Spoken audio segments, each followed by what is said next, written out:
কতজন ছেলে আসে, কতজন ছেলে এসেছিল, কতজন ছেলে আসবে।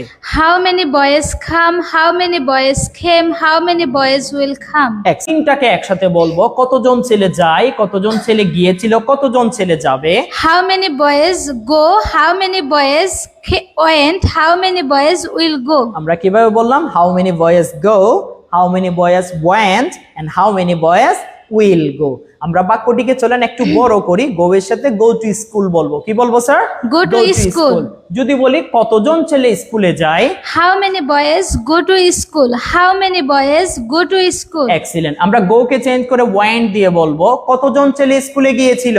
How many boys went to school? How many boys went to school? আমরা ভবিষ্যৎ নিয়ে বলবো, কতজন ছেলে স্কুলে যাবে। How many boys will go to school? How many boys will go to school? Excellent. আমরা তিনটাকে একসাথে বলার জন্য চেষ্টা করব, কতজন ছেলে স্কুলে যায়, কতজন ছেলে স্কুলে গিয়েছিল, কতজন ছেলে স্কুলে যাবে।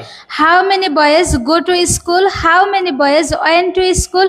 How many boys will go to school? Will go to school বলবো, কতজন ছেলে ফুটবল খেলে, কতজন ছেলে ফুটবল খেলেছিল, কতজন ছেলে ফুটবল খেলবে।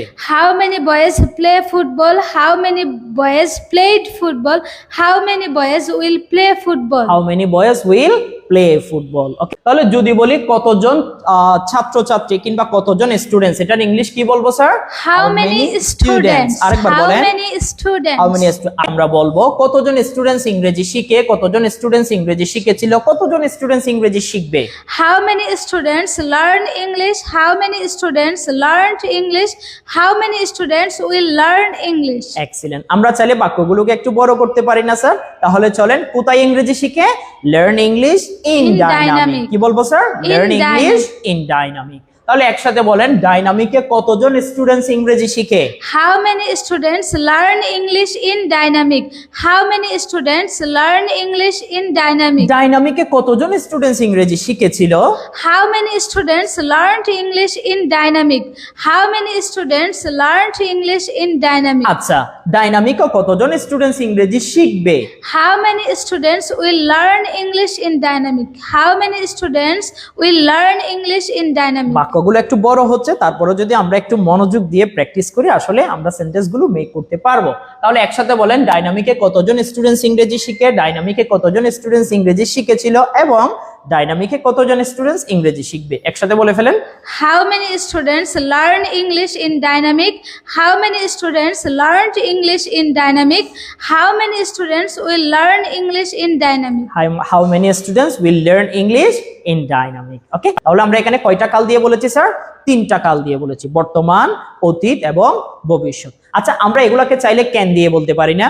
অবশ্যই পারি। তাহলে চলেন আমরা ক্যান দিয়ে কিছু বাক্য তৈরি করার জন্য চেষ্টা করব। ওকে, তাহলে চলেন, ক্যান অর্থ কি স্যার? পারা। ওকে, ক্যান অর্থ কি স্যার? পারা।